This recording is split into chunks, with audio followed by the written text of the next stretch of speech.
حاضرین محفل السلام علیکم۔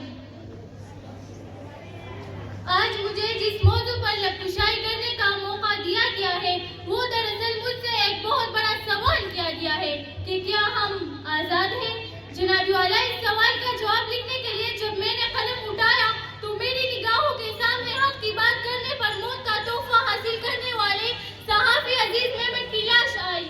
میرے دل میں خیال آیا کہ ایسا ایک واقعہ تو ہر ملک، ہر وطن، ہر دیش، ہر مٹی، ہر جگہ ہو جاتا ہے، لیکن پھر میرے خیالوں میں بچوں کے سامنے سڑک پر زیادتی کا نشانہ بننے والی ماں آئی، جس نے میرے قلم کو یہ لکھنے پر مجبور کر ہی دیا کہ ہم آزاد نہیں، حوض کے قیدی ہیں۔ کہ اتنی سی بات نے میرے دل کو تسلی دی کہ دیکھو، آزاد ملک میں بیٹھ کر ناشکری کے الفاظ مت لکھنا۔ اب اس بات نے میرے دل کو بہلایا ہی تھا کہ ATM مشین کے کیمرے سے منہ چھڑانے والی ویڈیو میرے ضمیر کو جھنجھوڑنے لگی کہ لکھ تو حق لکھ۔ یہ صلاح الدین اپنی پوری قوم سے منہ چھڑا کے کہہ رہا ہے کہ جان کی امان پاؤ۔ ایک بات کہوں، جہاں ذہنی توازن ٹھیک نہ ہونے والے کو بھی بے دردی سے مارا جائے، وہاں کوئی آزاد نہیں۔ آج میں مارا گیا ہوں، کل کو اور مارا جائے گا۔ انصاف کا تو سوچنا ہی نہیں، بس مذمت سے کام چلایا جائے گا۔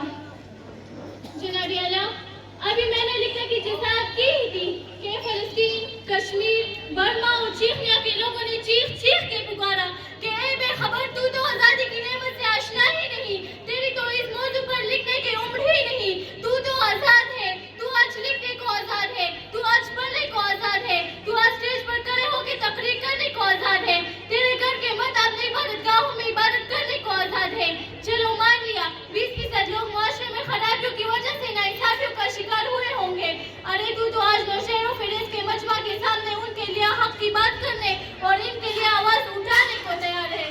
ہمیں تو یہ آزادی بھی نہیں۔ یہ سوچ کے ہی میرا قلم ہاتھ سے نیچے گرا اور میں نے اس موضوع پر لکھنے سے انکار کر دیا۔ آخر میں اس نتیجے پر پہنچی کہ دونوں پہلو بتا کر فیصلہ آپ لوگوں کے اوپر چھوڑا جائے کہ کیا ہم آزاد ہیں۔ شکریہ۔